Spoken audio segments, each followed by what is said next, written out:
This is the story of George Bailey, citizen of Bedford Falls, New York. George Bailey, who more than anything under the sun wanted to see the world. The wonderful, exciting world that lay somewhere beyond the limits of his hometown. Oddly enough, this story does not begin in Bedford Falls. In fact, it doesn't begin anywhere in the world. It begins in heaven, where the superintendent of angels has just summoned an apprentice angel named Clarence. Oh, I'm really going down to Earth, sir? Oh, how splendid. Yes. There's a very discouraged man down there, Clarence. George Bailey. At exactly 10:45 p.m., Earth time, he'll be thinking seriously of ending his life. Oh, dear, his life. Now, I want you to stop him if you can. Now, sit down. I'll give you Bailey's case history. Sir, if I should accomplish my mission, may I perhaps get my wings? I've been waiting over 200 years now, and, well, people are beginning to talk. Clarence, what's that book? The Adventures of Tom Sawyer, sir. I was reading it when you sent for me. Oh, fine book. Excellent. Well, you do a good job on George Bailey, and we'll see about your wings. Oh, thank you, sir. Now, listen. When George Bailey was a boy, two events occurred that you should keep in mind. One was when his young brother, Harry, fell through the ice and almost drowned. George saved him. Brother fell through the ice. George saved him. Ever since, George has had a bad ear. All that icy water, you understand. Yeah, bad ear. Yes, sir. The other event came a few months later. George used to work after school in Mr. Gower's drugstore. One day, Mr. Gower's only son died of influenza. It was a terrible blow, and poor Mr. Gower tried to lose his grief in whiskey. Where you been, George? Mrs. Blaine's called twice. What happened to her prescription? You lost it, didn't you? No, Mr. Gower. Here it is. Well, you good for nothing. Don't you know that Blaine girl's very sick? Mr. Gower, my ear. You're hurting my sore ear. Teach you to loaf, you lazy brat. Mr. Gower, you don't know what you're doing. You put something wrong in those capsules. Shut up. Oh, I know you feel bad, but look, Mr. Gower, look. This bottle, you used this bottle to make up the capsules. It's poison. Poison? Don't hurt my sore ear again, Mr. Gower. Oh, George. That's why I didn't deliver, Mr. Gower. All I wanted was to make sure. George.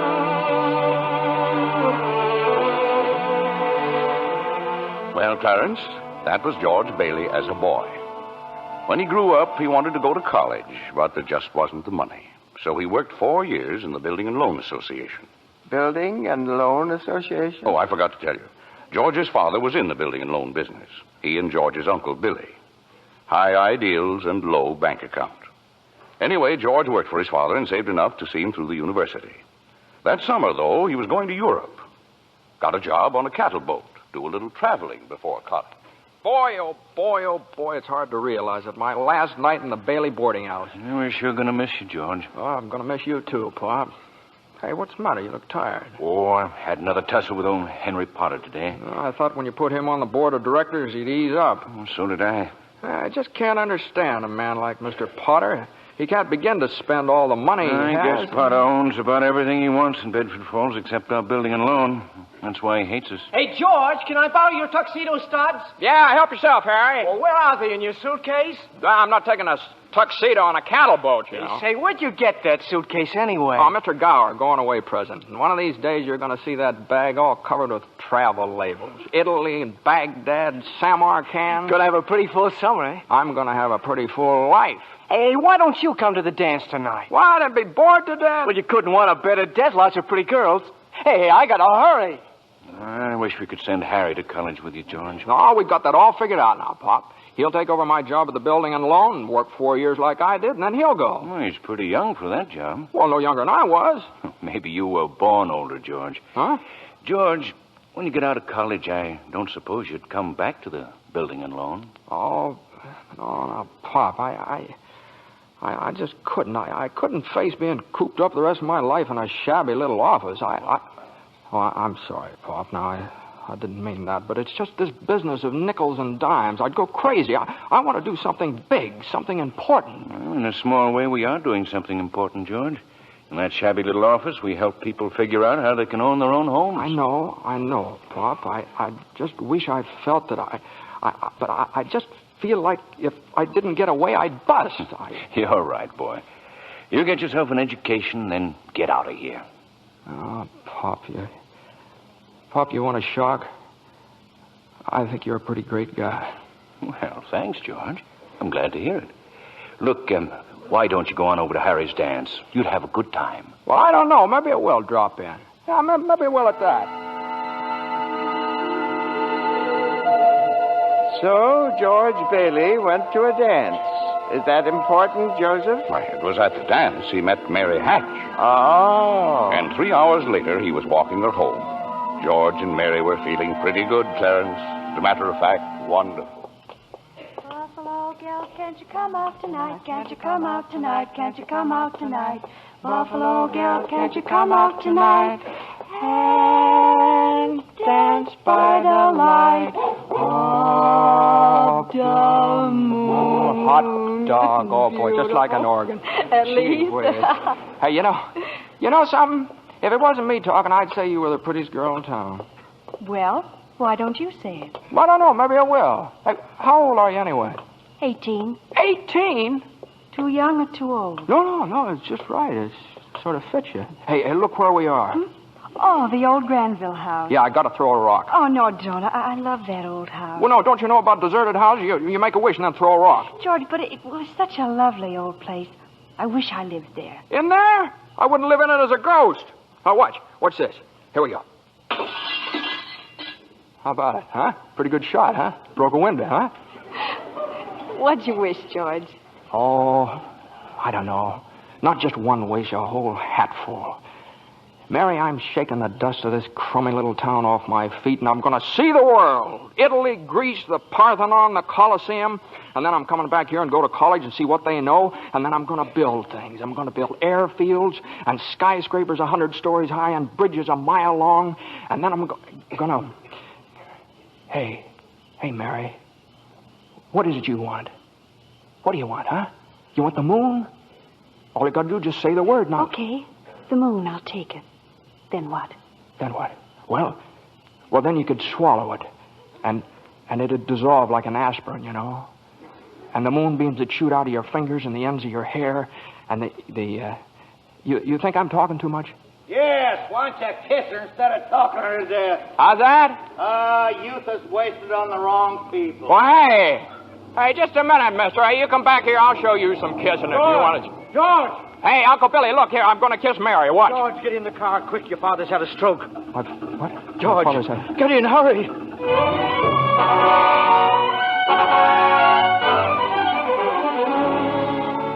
Well, George's father died that night, Clarence. So, of course, George couldn't go to Europe. But that fall, just as he was ready to leave for college, the directors of the building and loan had a meeting. They were going to appoint a successor to Mr. Bailey. What was that you said, Mr. Potter? I said as long as Peter Bailey's dead, let's dissolve the building and loan. We don't need it. Now, wait a minute. Oh, you wait a minute. Peter Bailey was not a businessman. Ideals without common sense can ruin a town. What do we get? A discontented, lazy rabble instead of a thrifty working class. Hold on, Mr. Potter. Oh, I meant no disrespect, George, but... Oh, wait a minute there. Why my father ever started this cheap penny ante building and loan, I'll never know. But just remember this, Mr. Potter, this rabble you're talking about, they do most of the working and the paying and living and dying in this community.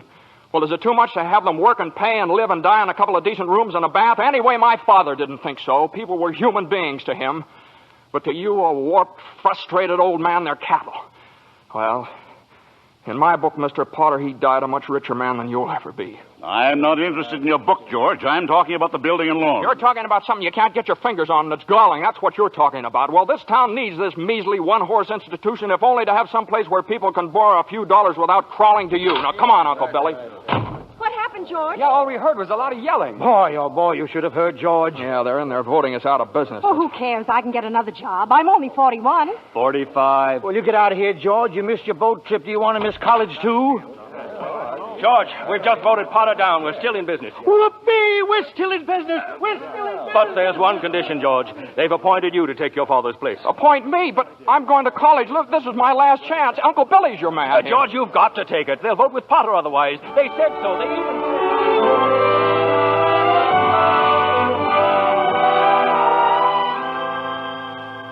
I know George Bailey didn't go to college. That's right, Terence. He gave his college money to Harry. Harry went instead. But what happened to that good-looking girl, you know, Mary? Oh, George saw her now and then. Not very often, though, because Mary went away to school, too. Anyway, George waited 4 years more for Harry to come back and take over the building and loan. He could still see the world. He planned to work in the oil fields, Venezuela. Except when Harry came home, he wasn't alone. There was a girl with him, his wife. George? Yeah, I'm out here on the porch, Mother. I just thought I'd get some air. Well, how do you like your new sister-in-law? Oh, she's swell. Looks like she can keep Harry on his toes. Yeah, and keep him out of Bedford Falls anyway. What do you mean? Well, Ruth's father, he's got a wonderful job for Harry up in Buffalo. Buffalo? Well, that means you can't... Yeah. George, did you know Mary Hatch is back from school? Hmm? Yeah. Nice girl, Mary. Mm-hmm. Oh, stop grunting. Mm-hmm. Give me one good reason why you shouldn't call on Mary. Well, Sam Wainwright. Sam's crazy about Mary. Well, she's not crazy about him. Well, now, how do you know that? Did she discuss it with you? Besides, Sam's away in New York. Oh, and all's fair in love and war. I see. Okay, Mother, I think I'll go out and find that girl and do a little passionate necking. Oh, George. Goodbye, Miss Bailey. By the way, do you want any books at the library? Library? George! George, you go and see Mary. Do you hear?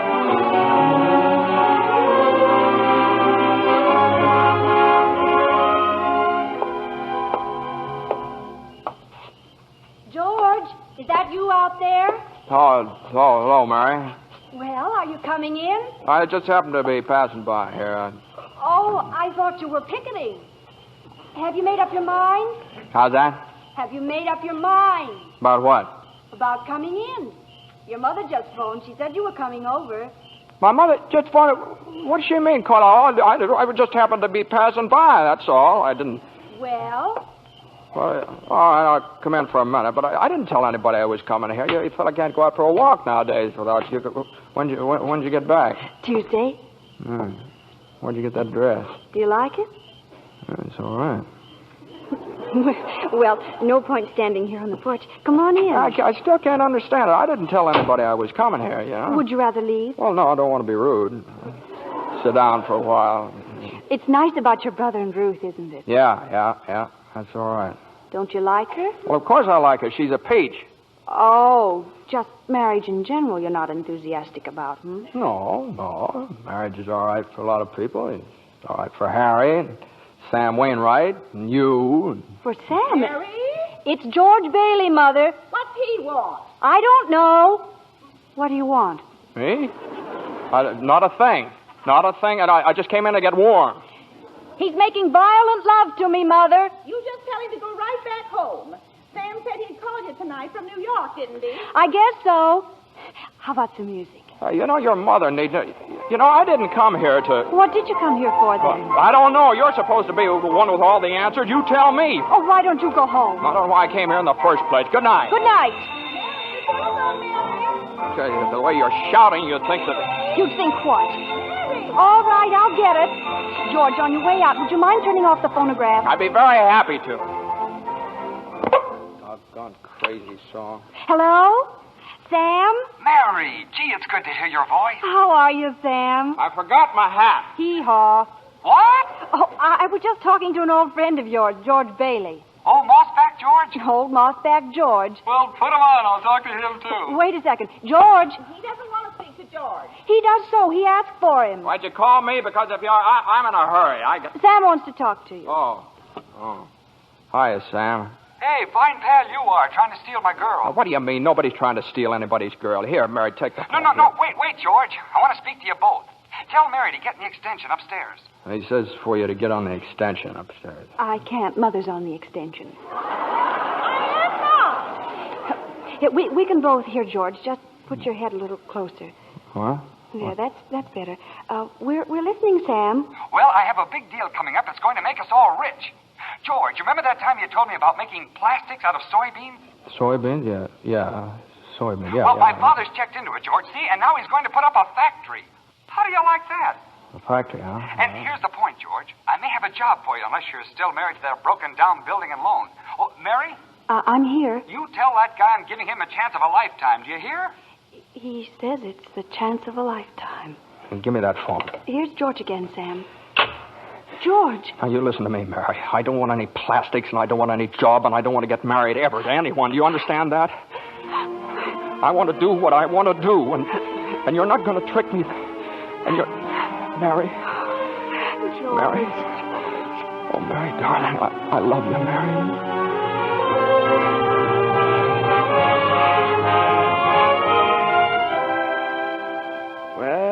Well, so George Bailey and Mary Hatch were... Yes, George and Mary were married.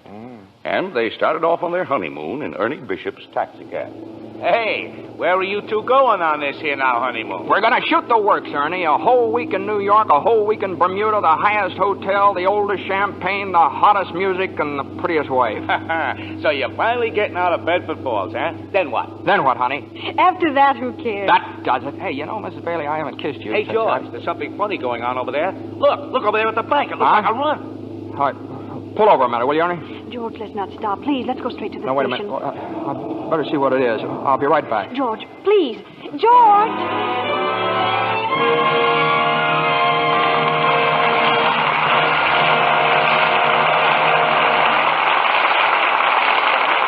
In a few moments, we'll return with the second act of It's a Wonderful Life, starring James Stewart, Donna Reed, and Victor Moore. Meanwhile, here's our Hollywood reporter, Libby Collins, looking very smart, too, may I say. Well, thank you, Mr. Keeley. You know, after seeing Paulette Goddard's wardrobe for Paramount's new comedy, Suddenly It's Spring, I just had to rush out and buy something new. Looking at all those lovely clothes was just too much for my self-control. Well, you look stunning, Libby. Oh, thank you again, Mr. Keeley. Now, tell me about the picture. I understand that Paulette's portrayal of an ex-whack is truly delightful. Oh, yes, it is. And Fred McMurray gives a perfect characterization of her wayward husband. Between the two of them, Suddenly It's Spring is a high-spirited comedy with emphasis on the romantic side. Well, naturally.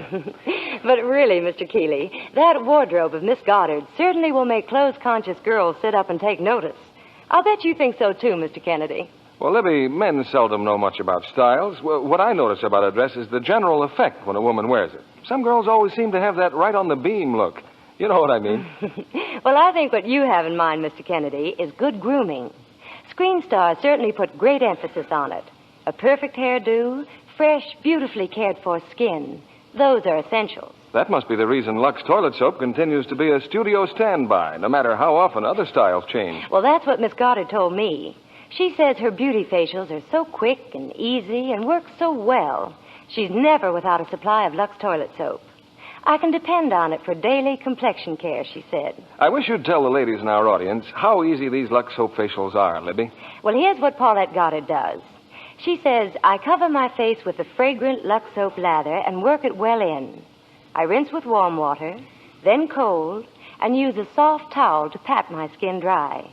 Gives skin quick new beauty, she says. Daily Lux Soap facials do make skin lovelier. Recent tests by skin specialists proved it. In 3 out of 4 cases, complexions became softer and smoother in just a short time. A lovely Lux complexion makes a woman so attractive. I wish every girl who hasn't tried Lux Toilet Soap would begin using it tomorrow. That's sound advice, Libby.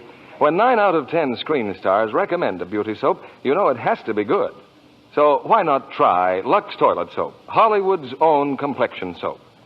We pause now for station identification. This is CBS, the Columbia Broadcasting System.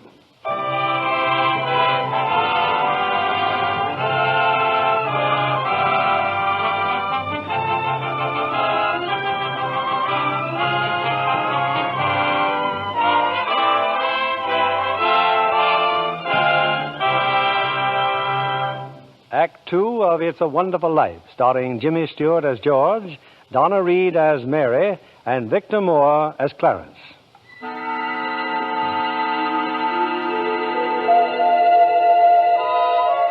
Well, we're back in heaven again, where the superintendent of angels is reviewing the case history of a mortal named George Bailey.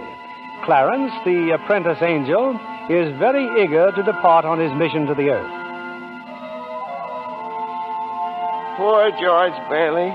Oh, he's certainly in desperate trouble, Joseph. I'll go to him at once. Now, you sit down, Clarence. Sit down. We're nowhere near the point where George Bailey's thinking of taking his life. We're not? Now, where were we? Oh, yes. George and Mary had just started out on their honeymoon when they ran smack into the financial panic of 1932. In the waiting room of the building and loan, 100 frantic people were clamoring for their safety. Hey, what's going on, Uncle Billy? What's happened to all those people out there? This is a pickle, George. All I know is the bank called our loan an hour ago. I had to hand over all our cash. Holy mackerel. Whole town's gone crazy. Bank's in the same spot we are. Our charter, too. What about our charter? Our charter says we have to stay open until 6 p.m. The state can take away our license if we don't. How can we stay open till 6 without any money? George, where are you going? Out to talk to those people. Come on. Now, please, folks. Now, just a minute. Just a minute. Now, please. How about our money, George? Where's our money? Well, come on, now, please. Wait a minute. Now, listen to me. Now, you're thinking of this place all wrong. Your money's not here. Wait a minute. Now, let me tell you, your money's in people's houses. In the Kennedy house, and the McLaren house, and in your house, and 100 others. Now, what are you going to do, foreclose on them? I got $240 in shares. Now, let me have it. All right, Charlie. Now, you'll get your money in 60 days. 60 days? Well, now, look, that's what you agreed on when you bought your shares. I got my money! Yes! Old man Potter's taking over the bank. He'll pay you 50 cents on every dollar. Then let's take our shares to Potter. Half is better than nothing. Now, wait a minute, please, folks. I beg of you not to do this. If Potter gets hold of your shares, he'll be owning this building and loan. He's got the bank, he's got the bus line, he's got the department stores, and now he's after us because he wants to keep you living in his shacks and paying the kind of rent he decides to charge. Now, we can get through this thing all right, but we've got to stick together. We've got to have faith in each other. My husband's out of work. We need money. I've got doctor bills to pay. I can't feed my kids on faith. How much do you need? We still got some money. Hey, Mary. Here it is, George. You told me to hold on to it. Would have made a nice honeymoon. Bought furniture, too. Hey, now, wait a minute, folks. Listen.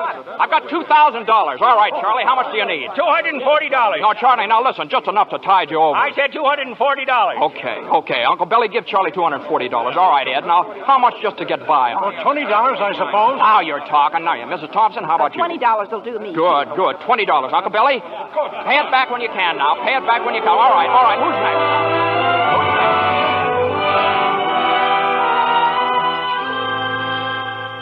next? Look at the clock. Look. 5 seconds. 4 seconds, 3, 2, 1. 6 o'clock, we made it. Lock that door, Eustace, quick. Boy, we're still in business, Uncle Billy. We've even got $2 left. George, there's a call for you. Okay, and then call my wife, will you? She's probably over at Mother's. Mrs. Bailey's on the line. No, I don't want Miss Bailey. I want my wife, Mrs. Bailey. Mrs. Bailey, that's my wife. That's my... Give me the phone, will you? Hey, Mary, listen, Mary, I'm sorry. Come home? Well, what home? Well... 323 Sycamore. Well, whose home is that? What? Well, Mary, how can I... Well, sure, all right, sure, I'll be there. Clarence, guess what 323 Sycamore was? His mother-in-law's house, huh? Oh, no.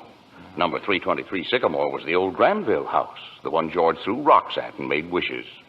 Yes, sir, that's where they spent their honeymoon. That's where they started housekeeping.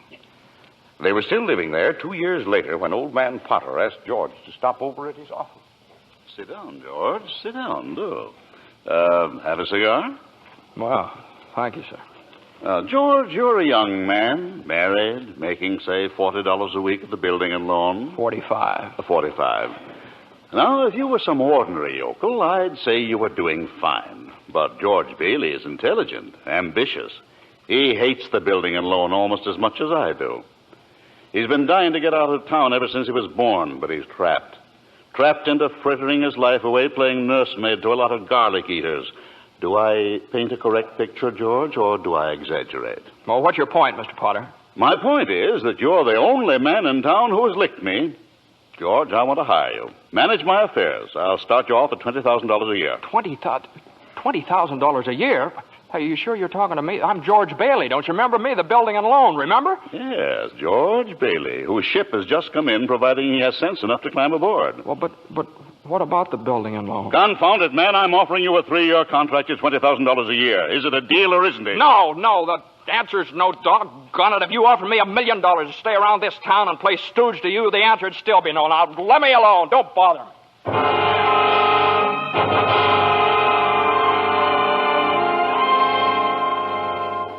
George, what did Mr. Potter want? Oh, it's nothing. He just talk. It's nothing. Oh, gee. Mary Hatch. Mary, why in the world did you ever marry a guy like me anyway? To keep from being an old maid. I was going to see the world. I was going to build things. I was going to give you the moon. What have I given you? What have I given you? Not even a new dress, not for months. Gee whiz, I feel awful. So do I. Mornings especially. I could have married Sam Wainwright, anybody else in town. I didn't want to marry anybody else. I want my baby to look like you. You didn't even have a honeymoon, and I promised you that you what? My baby. Hey, Mary, you mean you're on the nest?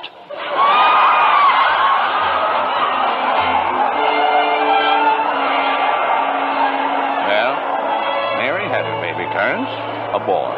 You don't say.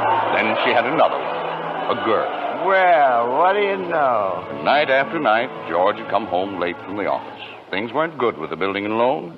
Potter was really bearing down on him. Then came the war. Mary had another baby by then. Oh. But she still had time to help out in USO. Uncle Billy sold war bonds. And George's brother Harry became a real hero. Shot down 15 planes. But George, what about George? Well, George was 4F his bad year. He was an air raid warden. On VE Day, he wept and prayed. On VJ Day, he wept and prayed again. We're getting pretty close to today, aren't we, sir? Yes, Clarence. You now know almost everything you have to know about George Bailey, except what happened that finds him down there at this moment, wanting to die. Well, sir, well? Well, today's the day before Christmas, Earth time. George is pretty excited. Hey, Tilly! Eustace! Hey, look at the newspaper. Commander Harry Bailey, decorated by the president. That's my kid brother. The Congressional Medal of Honor. Gosh, George, gosh. What do you think about the 15 Jap planes? And the last one he got was just about to dive into a transport loaded with soldiers. You know what that means? He saved lives, hundreds of lives. Hey, gee, where's Uncle Billy? Huh? We're going to the bank, George. He's depositing that $8,000. Good. Go. Who's that in his office there? It's that man again, the bank examiner. Oh, yeah. Well, good afternoon, Mr. Carter. Hey, Tilly, get the books from Mr. Carter. Will you? You know, that's my brother's picture there, Mr. Carter. He shot down 15 planes, and one of them was just about... Well, Mr. Henry F. Potter come to the bank to deposit some more loot, eh? Sure, you old fool. How do you like the news in the paper, Mr. Potter? Just can't keep those Bailey boys down now, can you? Let me see that newspaper. Here, sorry I can't chat, you old thief. Got to make a deposit. Here you are, Horace. Deposit slip, bank book, and a very Merry Christmas to you. You too, Mr. Bailey.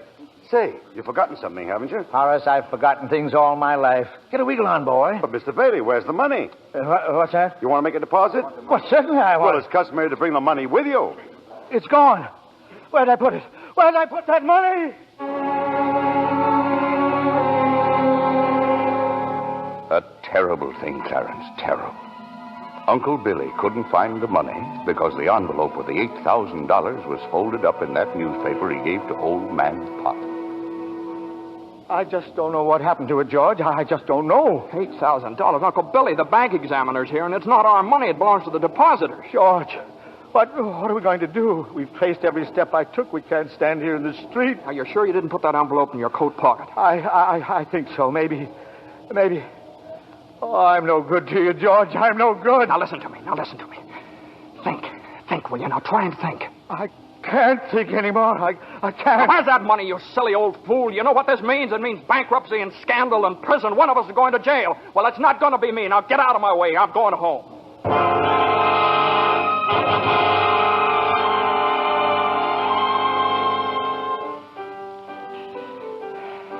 George, dear, what's wrong? You haven't said a word since you came home. Well, that banging on that piano, does she have to just keep playing that same piece over and over and over and over again? I have to practice for the Christmas party, Daddy. What is it, dear? Another hectic day?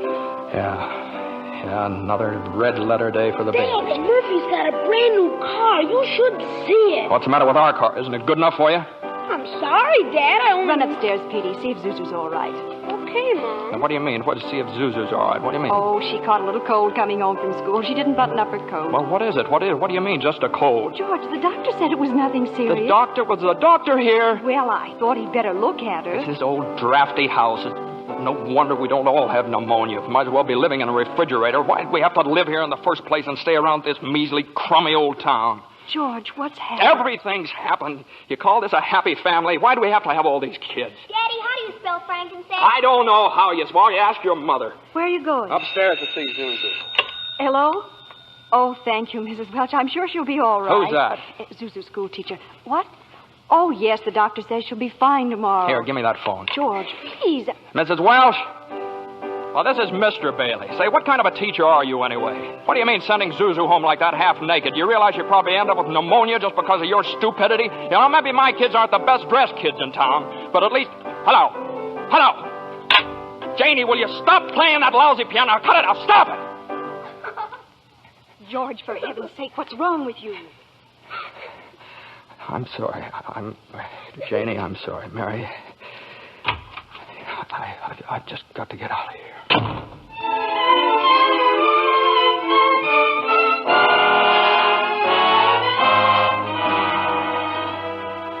So that's it, George. You're short $8,000 in your accounts, eh? Now, please, Mr. Potter, I'll pay any sort of a bonus if you still want the building and loan. You say it was lost. Have you notified the police? No, sir, I haven't done that yet. Harry's home. Oh, I come to me. What about your good friend, Sam Wainwright? I can't get a hold of him. He's in Europe. What kind of security would I have, George? What collateral? Yes, sir, I have some life insurance here. $15,000 policy. What's your equity in it? $500. And you want $8,000? You once called me a warped, frustrated old man. Well, what are you but a warped, frustrated young man crawling on your hands and knees for help? Why don't you go to the riffraff you love so well? Ask them for help. I'll do anything, Mr. Potter, please. Please help me, Miss. My wife and kids. I'm calling the district attorney. $500. You know something, George? You're worth more dead than you are alive. Now get out of here. Get out.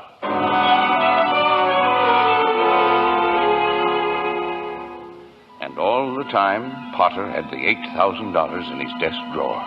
It's still there, Clarence. But where's George, sir? Where? Well, he went over to Martini's Cafe. He's had a couple of drinks, Clarence. He's just standing there, sort of in a daze. Oh, God. God, dear Father in heaven, I'm not a praying man, but if you're up there and you can hear me, please show me the way. I'm at the end of my rope. Show me the way to God. Mr. Bailey, you all right? Don't drink anymore, Mr. Bailey. Please, you don't feel good. Bailey?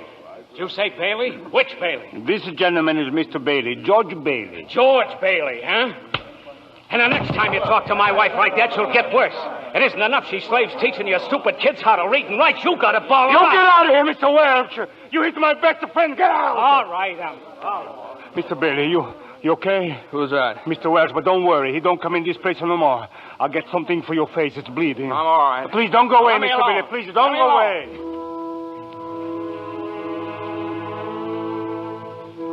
Well, George left Martini's Cafe 5 minutes ago, Clarence. He's at the river now, on the bridge, looking at the water. Are you ready, Clarence? All ready, sir. Very well. Save George Bailey's life, and you get your wings. My wings. Oh, thank you, Joseph. George! George Bailey! Get away from that bridge! You hear me? George! George!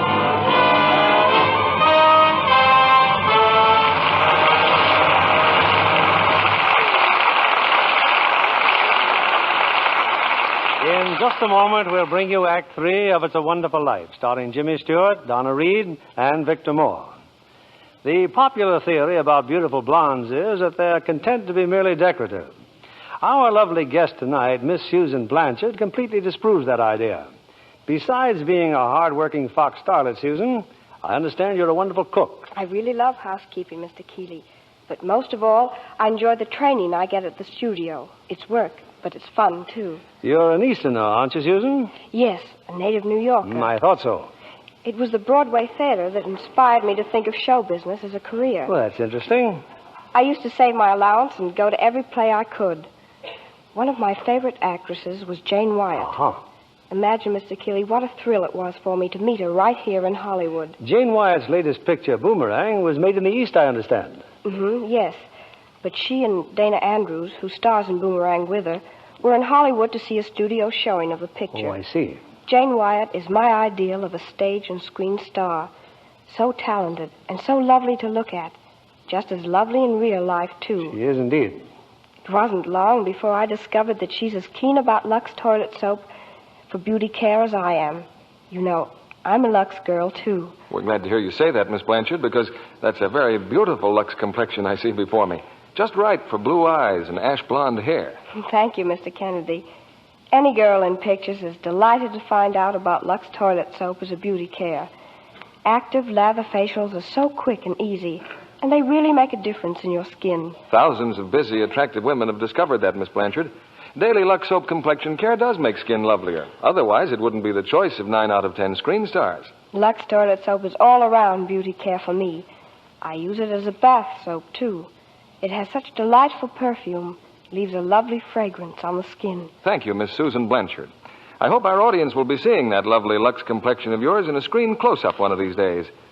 Now, back to our producer, William Keeley. Act 3 of It's a Wonderful Life, starring Jimmy Stewart, Donna Reed, and Victor Moore.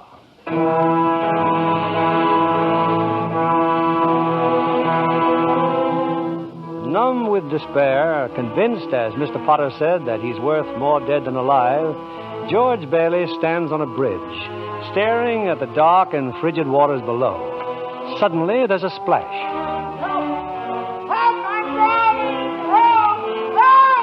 No, that's not George. It's Clarence, the apprentice angel. And there goes George in after him. It's a few minutes later now, and in the bridge-keeper's shack, George and Clarence are drying off. You both sure you're all right? You want a doctor? No, I'm all right. Oh, I'm fine. This underwear, I didn't have time to get anything more stylish. My wife gave me this on my last birthday. I passed away in it. You what, mister? I see Tom Sawyer is drying out, too. Who? My book. I left in such a hurry, I brought Tom Sawyer with me. Hey, how'd you happen to fall in? Oh, I jumped in. I jumped in to save you. Jumped in to save me? Well, I did, didn't I? You didn't go through with it, did you? Go through with what? Suicide. Hey, it's against the law to commit suicide around here. Yeah, it's against the law where I come from, too. Where do you come from? Heaven. Oh, that's very funny. Your lips bleeding. Yeah, I got a bust in the jaw in answer to a prayer. Oh, no, George. I'm the answer to your prayer. Hey, how'd you know my name? Oh, I know all about you. Well, who are you supposed to be, anyway? Clarence Oddbody, AS2. Clarence Oddbody. What's the AS2 for? Angel, second class. Hey, I'm getting out of here. You may not need a doctor, but I do. Cheerio, my good man. Hey, look here. Why'd you want to save me? Because I'm your guardian angel, George. Oh, I see. Uh-huh. Well, you look like about the kind of an angel I'd get. What happened to your wings? Well, I haven't won my wings yet. That's why I'm an angel, second class. Oh, I see. But you can help me earn them, George, by letting me help you. Oh, don't happen to have $8,000 on you, do you? No. We don't use money in heaven. Oh, that's right. Yeah, I keep forgetting. I see. Comes in pretty handy down here, bub. Oh, tut. Of course, I found it out a little late. You know, I'm worth more dead than alive. You mustn't talk like that. Joseph will never give me my wings if you keep feeling that way. You just don't realize what you've done for your folks. Why, if it hadn't been for you... Yes, if it hadn't been for me, everybody would be better off. My wife and my kids and my friends. Oh, this is not going to be easy. And I'll be better off if I hadn't been born. What did you say? I said I wish I'd never been born. George, that's wonderful. It's wonderful. What? The idea you just gave me. Well, you got your wish. You've never been born. I've never been born? Exactly. No worries, no $8,000 to get, nothing. You simply don't exist.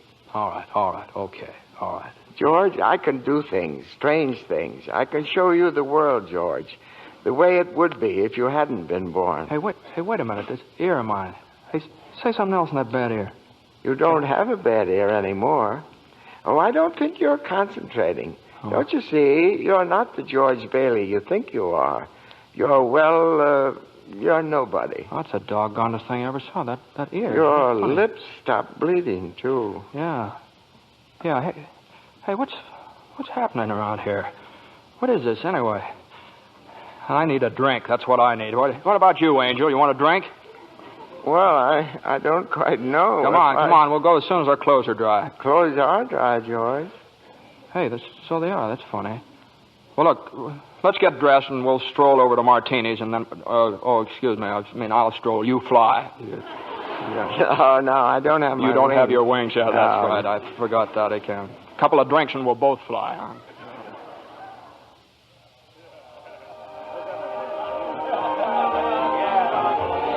What'll you have, fellas? Hey, where's the boss? Where's Martini? Look, wise guy, I'm the boss, see? Okay, well, double scotch, quick, will you? What's yours? You know what I just love? Some mulled wine. Huh? Heavy on the cinnamon and light on the cloves. Off with you, my lad, and lively now. Now, cut it out. Oh, come on, just give him the same as I ordered. He's okay. Two double scotch. What about this place? It's all changed. All of Bedford Falls has changed. You're having your wish, George. You've never been born. Oh, there'll be lots of things you've never seen before. Oh, good. Somebody just made it. Made what? Every time a bell rings, it means some angel's got his wings. What'd you say? Look, Clarence, I don't think you better talk about angels around here. Don't they believe in angels? Oh, yeah, they believe in them, but it's just a little thing. Then why should people be surprised when they see one? Don't mind him, bartender. He's just a little fella. He just never grew up. And how old are you anyway, Clarence? Well, next May, I'll be 293. That does it. A couple of pixies, huh? Go on, get. You hear me? Get. Where's Martini? Will you Stop asking about Martini. Ain't hearing he... Hey, you. Rummy, didn't I tell you never to come panhandling around here? George, look. Hey, it's Mr. Gower. Mr. Gower. Listen, Mr. Gower, don't you know me? This is George Bailey. You buy me a drink, mister? Just one drink, will you, mister? Pinky! Yeah, Nick. Throw the rummy out. Oh, no, please. Hey, bartender, that's Mr. Gower, the druggist. That rumhead spent 20 years in jail for poisoning some kid. If you knew him, you must be a jailbird yourself. Pinky, here's two more. Get him out of here. Well, get up, George. Good thing he threw us in a snowbank, huh? Where's Mr. Gower? Mr. Gower doesn't know you, George. You see, you weren't there to stop him from putting poison into that prescription. Hey, what do you mean I wasn't there? Look, tell me, what are you? Are you a hypnotist? George. Look, why am I seeing all these strange things here? Don't you understand? It's because you were not born. Well, if I wasn't born, then who am I? Nobody. You have no identity. Oh, what do you mean I have no identity? No papers, no driver's license, no 4F card, no insurance policy. Zuzu's bell. What? Zuzu's bell. I bought my little girl a bell to hang on the Christmas tree, and I forgot to give it to her. I've got it in my... It's gone. It's gone, too. Everything's gone. But you've been given a great gift, George. A chance to see what the world would be like if you'd never been born. You're crazy. You're crazy as a bedbug, and you're driving me crazy, too. Now, look, I'm going home to my wife and family. Do you understand that? And I'm going home alone. Better not leave him alone, Clarence. Keep following him. Joseph, I'll stay near him, sir. Poor George. He's seeing Main Street now the way it'd be if he hadn't lived. The thing that's really shocked him, sir, is the building and loan office. Know what's there now? Pawn shop. What's he doing? Can you see? He's talking to Ernie Bishop, the taxi driver. He wants to go home. You better tag along, Clarence. Oh, I will, sir. I will. Come on, step on it, will you, Ernie? Get me home. I'm off my nut. Where do you live, buddy? Oh, now, doggone it, Ernie. Don't you start pulling that stuff on me. 323 Sycamore. 323 Sycamore? Yeah, hurry up. Zuzu's sick. Okay, buddy. Hey, look, Ernie, I don't know what's happened. I'm going crazy or something. I got some bad liquor. Now, look, tell me this now.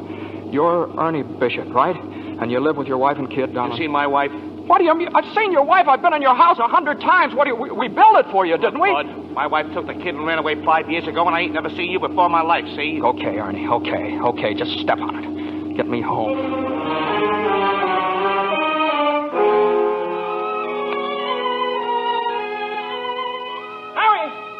Mary, where are you? Janie, Petey, Zuzu. Zuzu, where are you? This is just an old abandoned house, George. You have no wife, no children. Where are they? What have you done with them? Hey, I'll bet that's him. See, I told you. All right, up with your hands. Oh, Bert the cop. Thank heaven you're here. Now, look, why don't you be a good fella and I'll take you to a doctor? Bert, listen to me. What's the matter with you guys? Now, listen, it's that fellow there. He says he's an angel. He tried to hypnotize me. I hate to use my nightstick, but I guess Ow! Run, George, run. He can't hit you while I'm fighting him. George, run. My teeth aren't what they used to be. Joseph, help! Joseph! Where'd they go, Ernie? Where'd they go? I don't know. They just disappeared.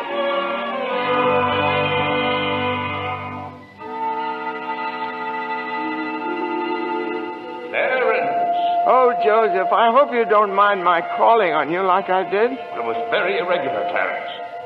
You're by yourself again. Where's George? He's at his mother's house, sir. Well, if George hasn't been born, he has no mother. Oh, he's being very stubborn, sir. He'll just have to find these things out for himself. But his mother, that's a terribly bitter blow to a man, his own mother not knowing him. You mean I shouldn't have let him... I mean you better find him right away.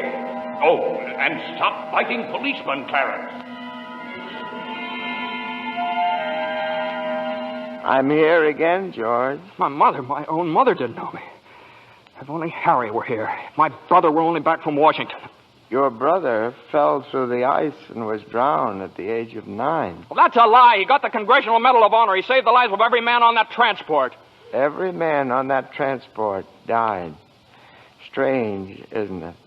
Each man's life touches so many other lives. Harry wasn't there to save them because you weren't there to save Harry. Don't you see, George? You really had a wonderful life. Don't you see what a mistake it would be to throw it away? Clarence. Yes? Where's Mary? Please, where's my wife? I'm not supposed to tell. Tell me where she is. You're not going to like it, George. Where is she? I'll choke it out of you if I have to. Where's my wife? The library. She works there. She's just about to lock up for the night. So George, come back. Oh, there must be some easier way for me to get my wings. Mary. I'm sorry, the library's closed. Mary, it's George. Don't you know me? No, I don't know you. Let me go. Mary, please, don't do this to me. Mary, please, help me. Help me. Where are our kids? Mary, I need you, Mary. Get please. away from me. Help! Help me, Mary. I'm George. Mary.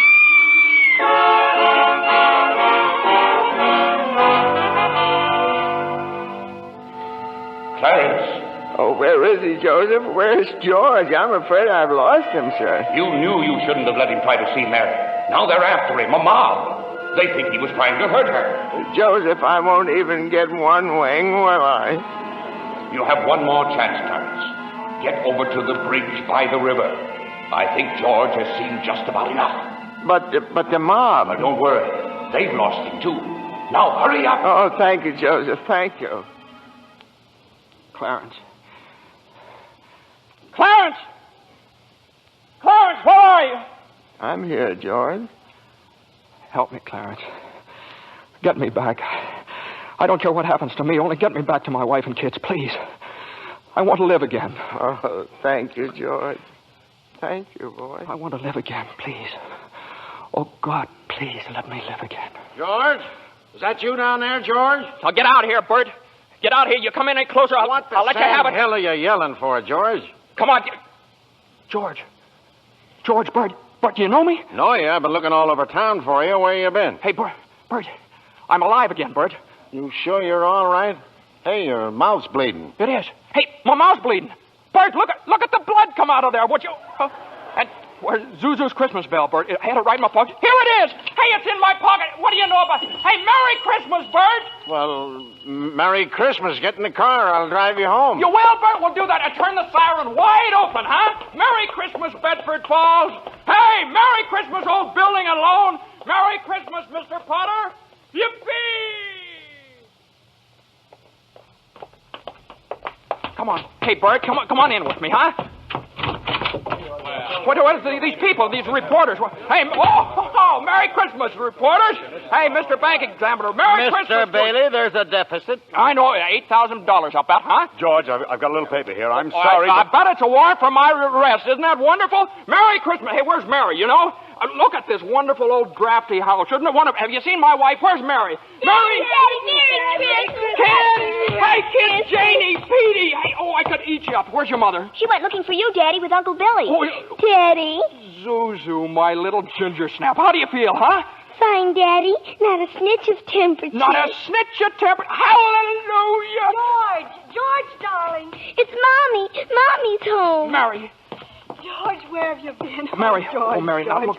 look, just let me touch you. Oh, you're real, Mary. Oh, you've no idea what happened to me. You've no idea what's happened either. They're on their way here. Who's on their way? Oh, the police department? The FBI, the National Guard? I'm alive again, Mary. Oh, listen, Mary, I'm alive again. Oh, yes, darling, yes. Now close your eyes and come on downstairs. What is it? Can't open my eyes yet, Mary? What's going on here? Now keep your eyes closed. Now, I'll just walk you over here by the Christmas tree and... Well, the people, I hear lots of people. What is it? Lots of people. Just 1 minute now. We're all ready, Uncle Billy. Come in, everybody. George, look! Just look! Uncle Billy! Money, George. A laundry basket filled with money. Money for you. Mary did it, George. Mary! I don't understand. What money? What... People heard you in trouble, darling. These people, your friends, they've collected this money for you. The $8,000. Charlie. Hey, there's Martini. Mr. Gower. Hey, how are you, Mr. Gower? Mrs. Thompson, Ed, Tom, everybody. None of us would have a roof over our heads if it wasn't for you, George. Garth, this is wonderful. Hey, Mary, look who's coming in. Mother. Hi, Mother. Hey, and Harry. Got Mary's telegram, George. I flew in as fast as I could. Hey, everybody, a toast. How about a toast? Oh, good idea, Ernie. A toast to my big brother, George, the richest man in town. Daddy, my Christmas bell. You didn't forget. Forget? Here, honey. Here's your bell. Daddy. Darling, what's this on the table here, this book? The Adventures of Tom Sawyer. Lord, there's something written in it. Dear George, remember no man is a failure who has friends. Thanks for the wings. Love, Clarence. Clarence? Yeah, he's a very dear friend of mine. Daddy, Mrs. Welch says every time a bell rings, an angel gets his wings. That's right, Zuzu. That's right. That's right. Attaboy, Clarence. Attaboy, Clarence. Happy landing.